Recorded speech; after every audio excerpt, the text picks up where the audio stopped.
زي النهاردة 18 رمضان حصل ايه؟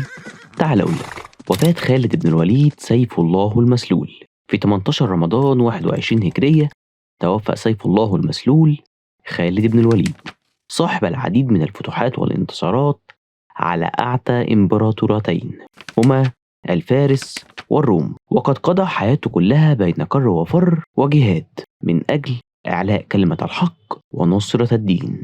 مبايعة الحسن بن علي بالخلافة.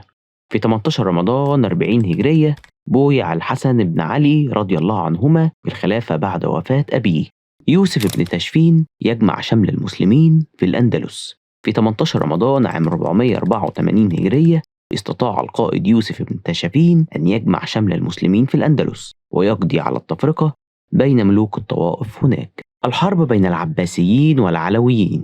في 18 رمضان سنة 251 هجرية قامت الحرب بين القائد العباسي هشام ابن أبي دلف والثائر العلوي في نينوي بالعراق، وقد قضى القائد العباسي على 40 رجلا من جيش العلوي الثائر، ثم افترق فدخل الكوفة فبايع أهلها للمعتز العباسي، ودخل هشام بن أبي دلف بغداد.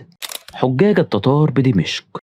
في مثل هذا اليوم سنة 723 هجرية جاء إلى دمشق جماعة من حجاج التتار المسلمين، وفيهم بنت الملك أبغى بن هولاكو وأخت الملك أرغن وعمه غزان وخربندة، وقد أكرمتهم السلطات المملوكة بالشام وأنزلتهم بالقصر بدمشق وأجرت عليهم النفقات إلى أوان الحج.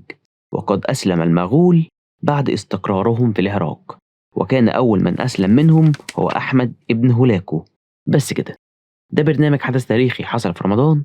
لو وصلت لحد هنا شكرا، ما تنساش تعمل لايك وسبسكرايب وفولو وتقولي رأيك في كومنت. سلام.